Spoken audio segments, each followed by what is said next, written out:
All right, we will call the Plan Commission meeting to order. Hello? There you go. Not missing enough. Everybody have a chance to take a look at the minutes? Move to approve. Second. Got a motion and a second to approve. Any discussion? All those in favor? Aye. Opposed? Motion's approved. Public hearing on conditional use permit, 6-month follow-up review for Hudson School District's electronic message display sign at 1501 Vine Street. It's the Hudson School District. This is a public hearing. It's your opportunity to weigh in on the issue at hand here, and which is the electronic sign outside of the high school.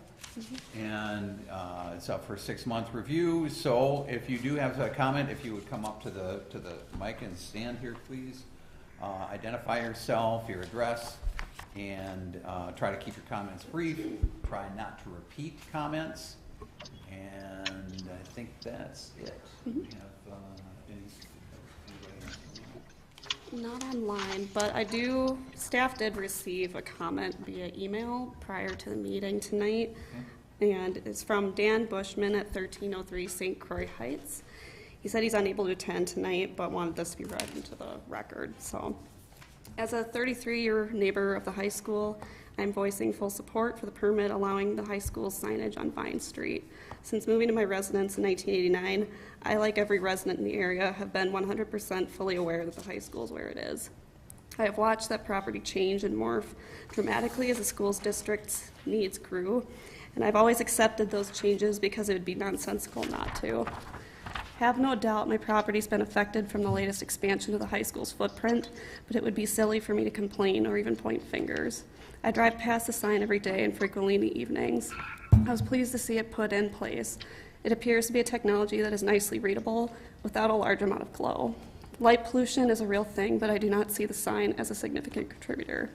The sign contributes to the high value of the school district by announcing events and activities, and the school district is a recognized significant contributor to higher property values in the city. I encourage the city council approve the permit and to move on to bigger issues. okay, thank you. Don Gilbert's here. I think he wants to. Yes, sir.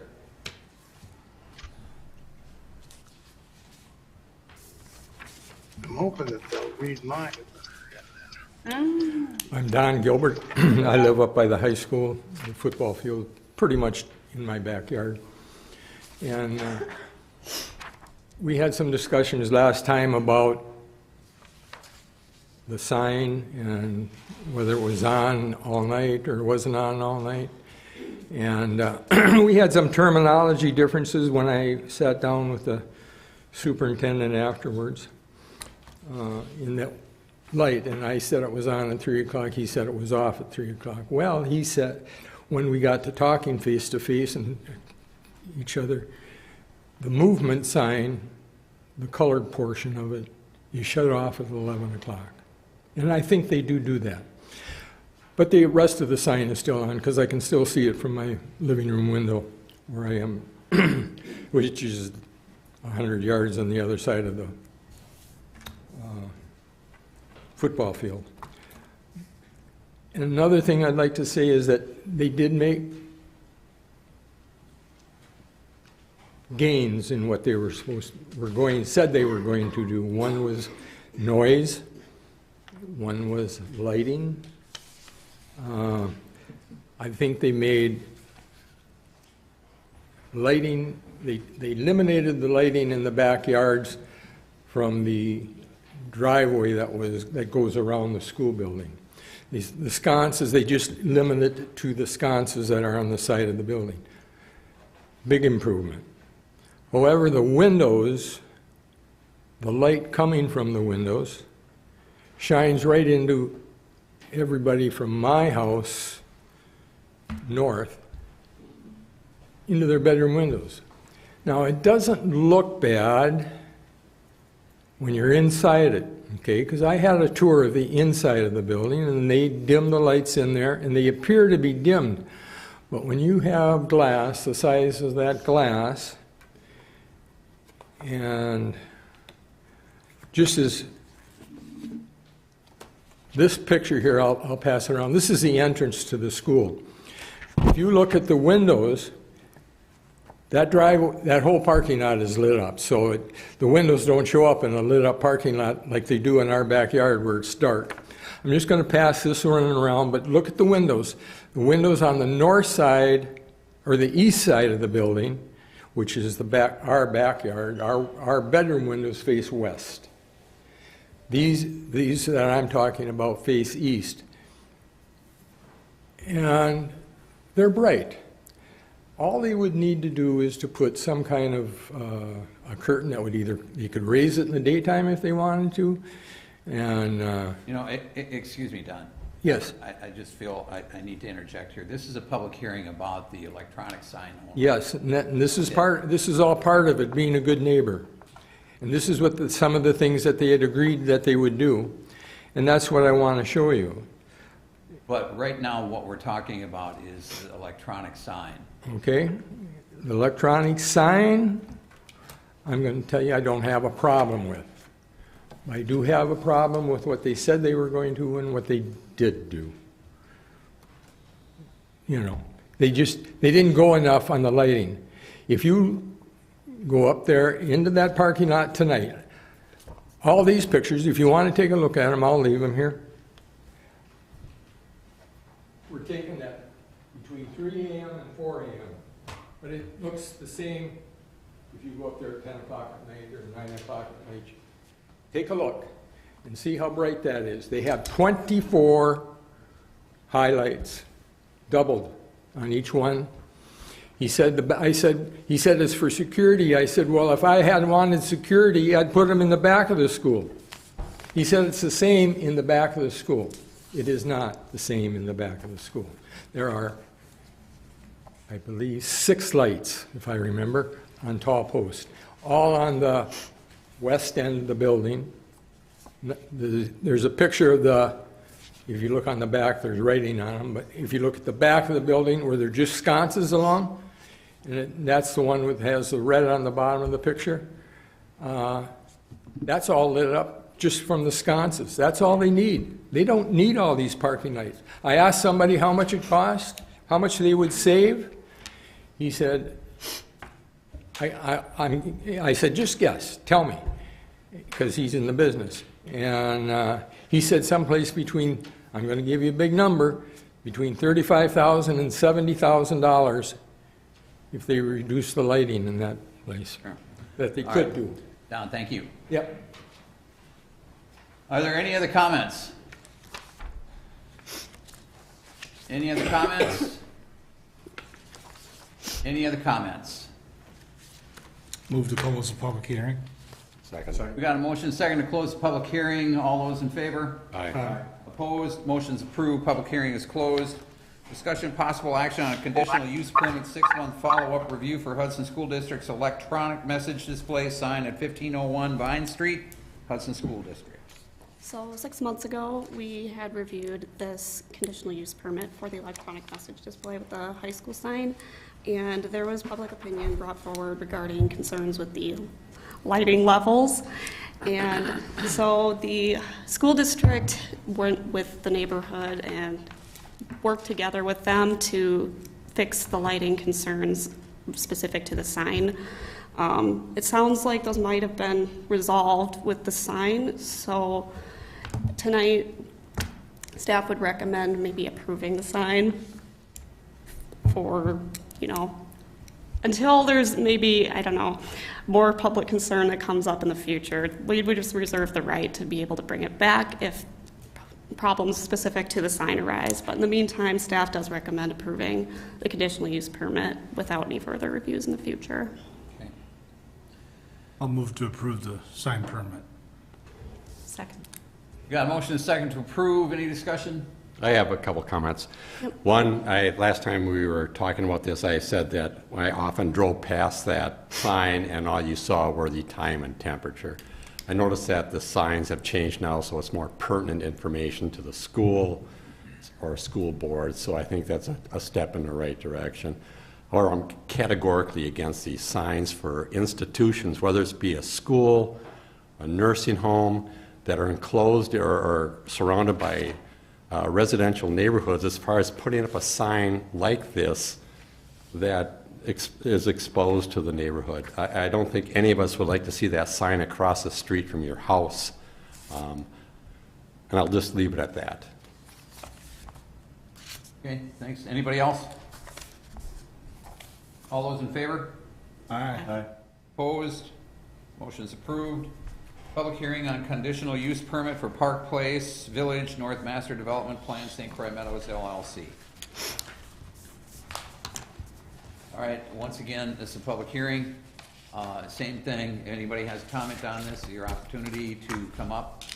Go to the podium, please, identify yourself and your address. Keep it brief, try not to repeat other people's comments. And I guess that's it. So, anybody have a comment? Any comment? I will note, we did receive also another written comment from another resident regarding this one. It's from Terry Hogg, who is actually online with Zoom at this moment. Terry, if you can hear me, if you would like to speak or have me read what you've written to us in the record, feel free to raise your hand. Yep, she raised her hand. Okay. So we'll have her go ahead and... Yeah, if you wanted us to read it, that'd be fine, to listen to your voice and mine. So. Okay. So I guess I can go ahead and read through it. Terry says, "Hello, Mike. We own and live in the Park Place Village development and would like to voice a public objection to a portion of the proposed conditional use permit that they are applying for. Our objection is to the lot sizes and proposed homes that would go onto lots 1 through 29. These homes are considerably on smaller lots and are considerably smaller than the twin homes and detached single homes already in Phase 1 of Park Place Village. When we all purchased our homes in Park Place Village, we were shown a plan called Park Place Amenities in their sales brochure. This plan showed that it was laid out for a ballpark, hotel, light retail, restaurant, office space, and was zoned appropriately. After we have all invested and we have moved into our homes in the Park Place Village and St. Croix Meadows LLC goes into the city of Hudson and now asks to rezone the use of this property that is immediately to our north. Where we don't necessarily object to changing the zoning to allow for more homes, we do object to the size and price of these smaller homes that would be going onto lots 1 through 29. On the plat drawing that was sent with the notices, the first thing that comes to one's mind when you look at it is a trailer park with a bunch of double-wide trailers all crammed into the space. Actually, if you go look at a trailer park, you'll find that there's a lot more space between the trailer homes in the trailer park than what there is shown on this proposal. With the majority of lot numbers 1 through 29 being only 50 feet wide and the possible building pad being 40 feet wide, there could easily be only 10 feet between the eave drip lines. We believe that these homes would considerably harm the value of our existing home in Park Place Village. We would, however, be supportive if the new development would have the same size lots and the same home sizes and styles that are currently built in Park Place Village. If given the choice between what they are proposing now and the office space and et cetera that it is currently zoned for, we would pick the office space that was planned any day of the week. Best regards, Terry Hogg, 2318 Park Place Court. Okay, thanks. Thanks, Terry. Any other comments? Any comments? Any comments? Move to close. Second. Got a motion and a second to close the public hearing. All those in favor? Aye. Opposed? Motion's approved. Public hearing is closed. Discussion on a conditional use permit for Park Place Village North Preliminary Master Development Plan, St. Croix Meadows LLC. So as you'll all note, this is just a simple discussion item tonight. We're not looking for any action on this.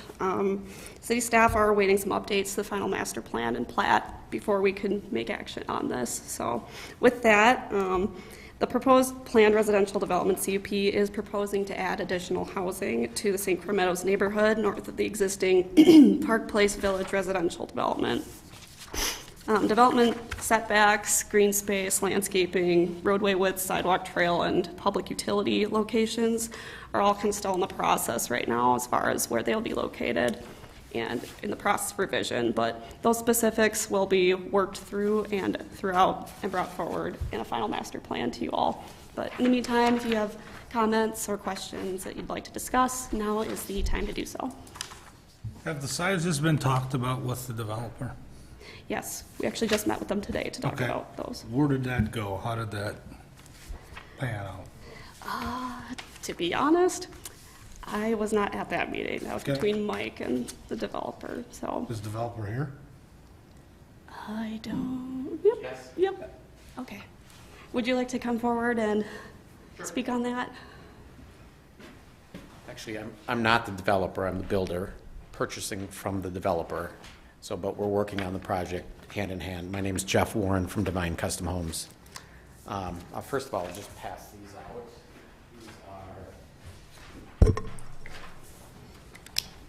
are not a trailer park house, just Thank you. Thank you. Thank you. Thank you.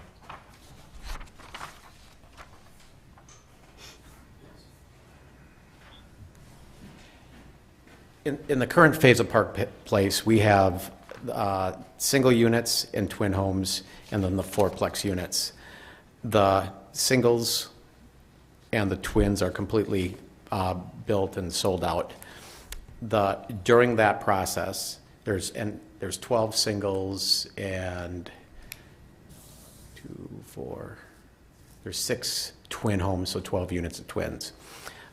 During that sales phase, we had, I'd say, upwards of 50 people ask if we had a smaller plan, because the units that we're building there were 2,300 square feet, and with the optional finished space, basically 3,000 square feet. So in this next phase of Park Place, we were trying to accommodate those people, something that had a little less yard, a little less space. The price point of these are going to start around 600, which is more than what the singles were started out in the first phase. So value is higher on these than what originally started for the singles in phase 1. These ones here, you're saying are starting at 600? At 600. And these are going on lots 1 through 29, is that? On lots 1 through 29. Those are 2 elevations. We have a 2-bedroom and a 3-bedroom. And like we did in the first phase, there'll be 6 separate elevations that'll be planned out on the 24 lots? 24 lots. So that way it doesn't all look the same. There's a little personal identity to them all. The coloring and product mix will be the same. So the idea is that the second phase feels like the first phase, and it's just looks like one community. These units will be brought in under the covenants of the first phase as an addition. So Park Place North, which, as we call it, will be added. The 49 units will be added to the 53 in the first phase. Factually, Carmichael Ridge has, what was it, 40-foot wide lots. We're actually building on 50-foot wide lots, which there's a big section of Carmichael Ridge that has 50-foot wide lots. So these aren't even the smallest lots in town. So I don't know, any questions? Without getting deep down in the weeds, how close are they together? I mean, what's the gap between house to house? 10 feet, similar to what's in Carmichael Ridge. Okay. Yep, almost Is that identical. typical? And I heard through a conversation, people are wanting that nowadays? Well, if you have a choice between a party wall and not a party wall, almost hands down, everybody's going to choose no party wall. Yeah. Do they care if there's much side yard? No. There's enough to do some landscaping around it. Obviously, we'll have a landscape plan that goes with these, similar to what's in the first phase of Park Place, so. And you guys are well aware, and I'm down the road, there is a quarry that blasts. Yep. That when you My set- office building is across the street, so I hear it every time it goes So, off. yeah. That purchaser, so a year from now or two, we get people coming in here and they're saying, well, we didn't know it was a rock quarry right there blowing things. Selective memory. Yeah. But it happens. Right, oh, yeah. Okay. I mean, I think, all of Hudson up there hears the quarry blast, so at some time, that's probably a bigger conversation for Yeah. what you want to do with It the is. quarry. I want to make sure it's on the record that it was brought up. Yeah, sure. Anybody else?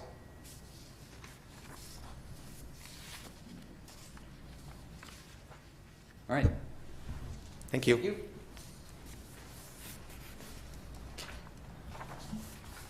So, Tiffany, just No action on that one. no action. Anybody, any other conversation, discussion? Okay, ready to move on? All right, discussion possible action on a recommendation of common council to partially discontinue a portion of public right-of-way Shannon Lane, generally located northeast of Park Place Village, St. Croix Meadows LLC. So the applicant has submitted a request to vacate a portion of Sharon Lane, specifically the easternmost portion.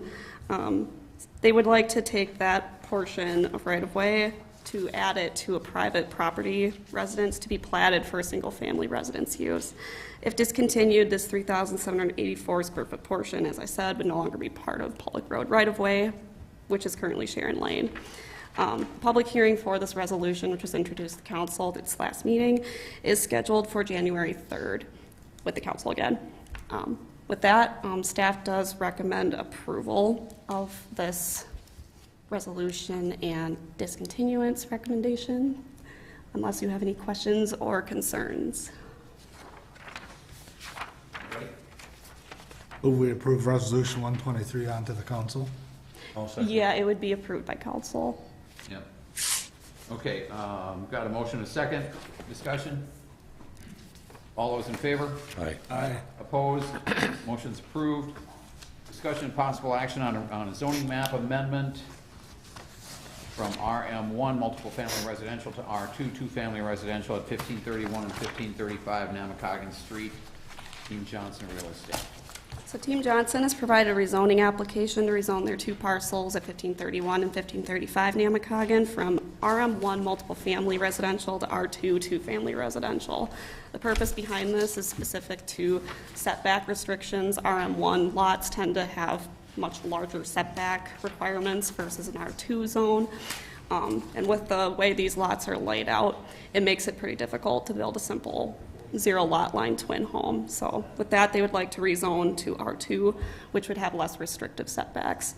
A neighborhood meeting was held on September 15th, and a public hearing for this rezoning is scheduled to take place on January 3rd with council as well. So that, as it's a rezoning consideration, the Planning Commission does have the option to choose 3 different choices, either approving, denying, or postponing the rezoning. I move we approve the rezoning comprehensive plan amendment as presented. I'll second it. Got a motion, a second, discussion? I'm sorry, you know what, I couldn't hear Randy's motion, I'm sorry. I'm moving to approve the rezoning and the comprehensive plan amendment as it's presented. Thank you. Discussion? No? Hearing none? All those in favor? Aye. Opposed? Motion's approved. Discussion and possible action on a zoning map amendment from AR agricultural residential to RM1 multiple family residential and a comprehensive plan land use amendment from general commercial to medium density residential at St. Croix tax parcel 020-1087-80-001. So as a recently annexed property, this parcel is currently zoned as AR agriculture residential.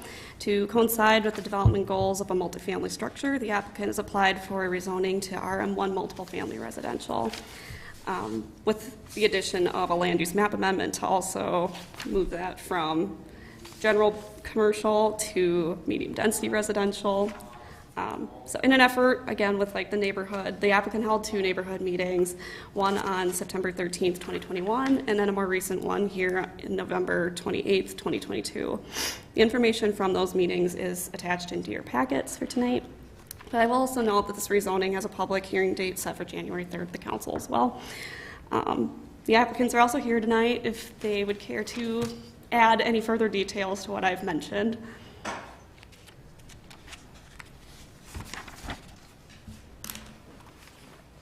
All right, let's see if we can get the presentation to work here.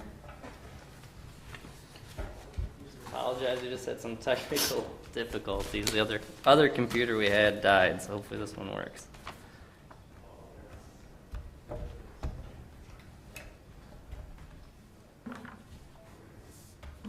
All right. So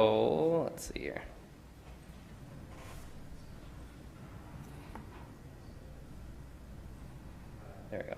So my name's Kevin McDonald. I'm regional project partner for Lincoln Avenue Capital, based here in Wisconsin. Our company, though, is a nationwide company based out of Santa Monica, California. And we're a nationwide affordable housing workforce developer working in about 15 states now, but I'm specifically focused in Wisconsin. All the developments that I'm working on are in Wisconsin, and that's my long-term plan is to stay working just in Wisconsin. So that's one of the things we always like to highlight. While we're nationwide, we have our local representatives who have a long-term vision, and we're looking to always create great long-term partnerships, and everything we develop with the idea to be a long-term holder of the real estate. So we're very excited about the opportunity to develop in Hudson and think Hudson is a great community. A few other things I just wanted to highlight.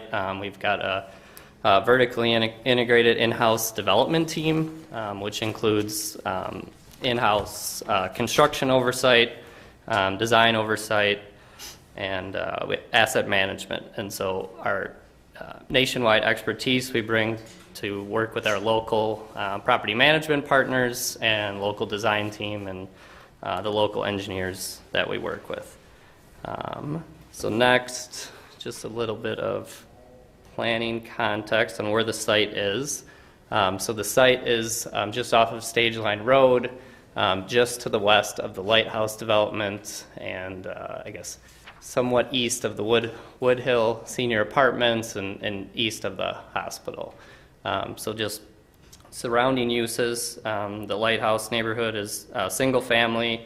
To the south of us are some duplexes. Further south of the Red Cedar Canyon townhomes, and then farther east is a mix of single family and rental condominium homes. Next, just what the comprehensive plan currently calls for. So our site is there in red. Does my cursor work here? Can you see my cursor? Maybe not, but you can see the Lighthouse development is shown in yellow there, calling out single family. So currently it's called for general commercial, but we are surrounded by medium density residential, which is what we're asking the comprehensive plan to be updated to. Next, just quickly touching on some of the 2040 comprehensive plan key takeaways. Really the need for housing and the call for different types of housing, including multifamily and diversity of housing, are many of the key items that we think our development fits in with. And then I will just say, since the comprehensive plan was completed in 2021, it's hard to believe, but the need for housing has continued to be exacerbated, and we're seeing it all throughout the state. And I guess we've really heard it from a couple different groups, one being the school district, and then another just the need for housing with the new clinic, and some of the retail businesses, and just the need for housing for their workforce. So next, here's our site plan. So here, we've really been working since May of 2021, and throughout the process, I've had a lot of back and forth working with city planning and 2 neighborhood meetings. And initially, we had like a townhouse concept that we were working through, but we were really taking up a lot more of the 5.7 acre site. So we worked with city staff closely to come up with a 3-story concept, which you see in blue there, which includes underground parking. We've got about 45 stalls for the 38 units, and a small amount of surface parking stalls, which I think is about 25 surface parking stalls. But one thing that some of you may or may not know is the site has quite a bit of grade. So on the east side where the homes are, Some of the grade changes are up to like 40 feet, and so it ranges from 20 to 40 feet of drop off along that east side. So we've designed the building to take advantage of that drop off, to be as sensitive to the neighbors to the east as possible. So they'll be mostly looking down over our site. The building is also set back about 180 feet, and in many places much more than that from where those homes are. So there's quite a bit of distance there, and we're also committed to providing a landscaping buffer, probably some like more evergreen type trees along the east side, to make sure, with the surface parking, that we do have a nice buffer for the residents and are being as sensitive as possible. And then next, just to the north, closest to the highway, we're planning to touch that area and keep those big trees, to keep that buffer as much as possible. Here's just an example elevation, so you can see the concept that we're looking for. The thing I'd call out here is just on the ground floor, we're providing individual entries for those ground floor residents to have more of a townhouse feel in the 3-story building. Next is just the development will be either Wisconsin Greenbelt Home Certified or Enterprise Green Communities Certified. We do try to incorporate solar whenever we can, and all of our developments are solar ready if we aren't able to put solar on from day one.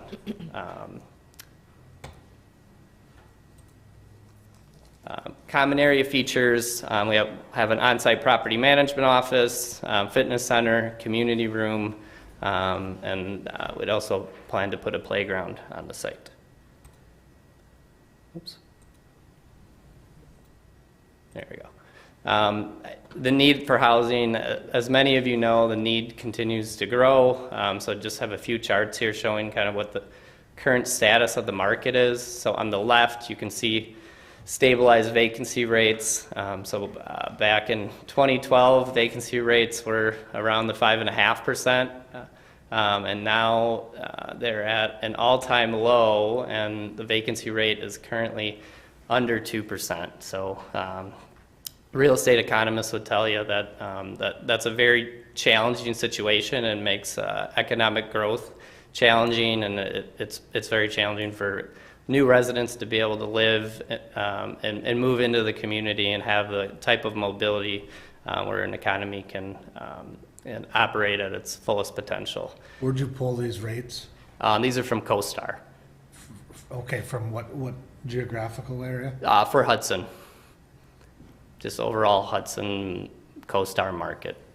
And then the market asking rents, as of late, the projection has really ticked up, which is consistent what we've been seeing over the last 6 months in certain markets. It is pretty extreme, but we have seen this in other markets where the asking rents have really gone up as of late, which is obviously being driven by high inflation and high building costs, etc.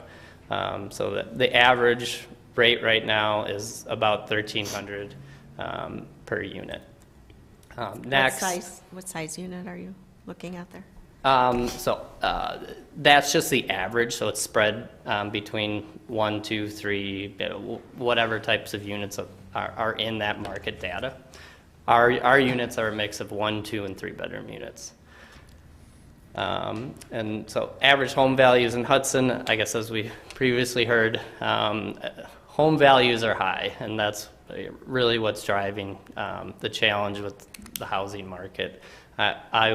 Being a Madison native, I was shocked to see how much higher Hudson's single-family home values were higher than Madison, significantly being the average at $485,000. Here's just some local job statistics. We've heard a lot of questions on who needs housing, who in the community would qualify for the housing that we're developing. So on the left, you can see the annual income that is needed to qualify for a home in the community. The number is somewhere around 100,000, and the different bars are based on what type of down payment you're putting down and you're able to put down. But the long story short, we just have a list of actual local jobs and the average salaries for those jobs. And so you can see, bank tellers in the area are making $34,000, preschool teachers $38,000, nursing assistants $38,000, and tax preparers $55,000, and even police and sheriff making $82,000. So all of those workforce employees for the community don't make enough in the community to afford to purchase a home, especially those that are starting off. And so as part of the affordable housing tax credit development that we're doing, the income limits are up to 80% of the county median income, which again for St. Croix County are quite high because those numbers are also driven by being in the Twin Cities MSA. So a one-person household can make up to $65,760. If you're a five-person household, the number is just over 100,000. So you can see the average hourly wage equate. So basically, the average hourly wage is just over $30 an hour to $48 an hour, excuse me.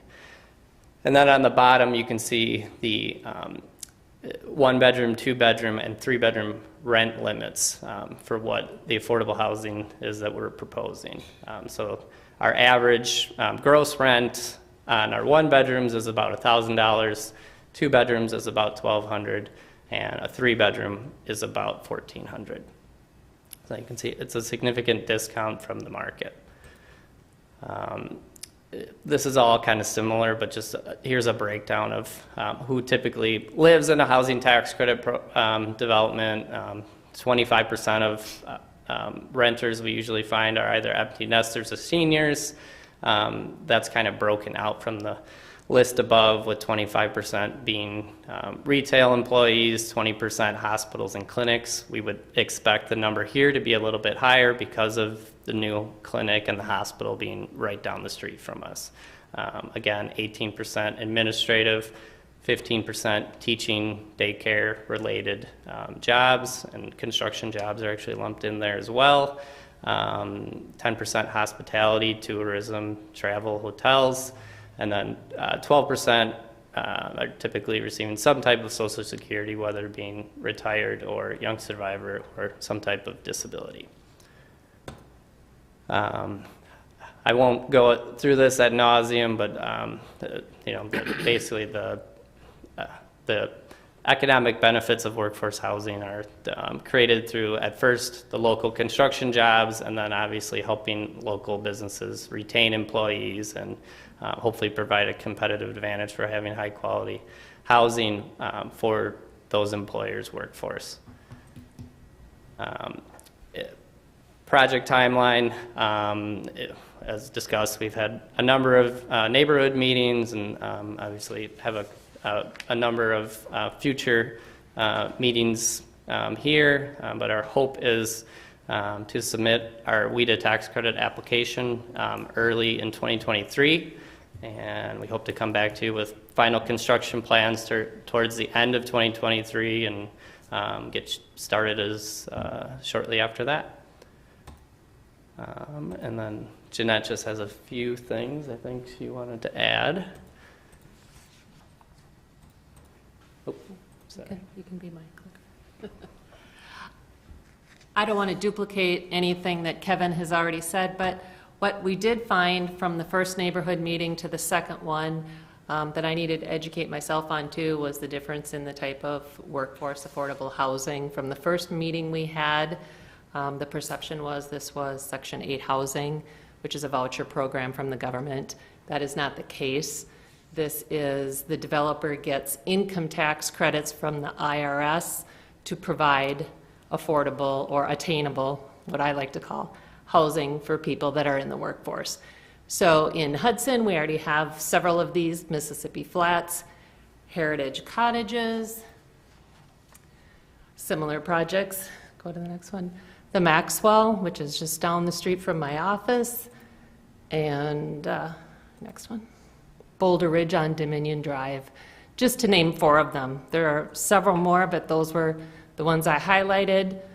We went through and analyzed valuations of housing nearby, because one of the concerns we heard initially was it might depreciate their housing value, and that's not the case at all. Since 2012, houses in all the surrounding areas to those went up 2.4%.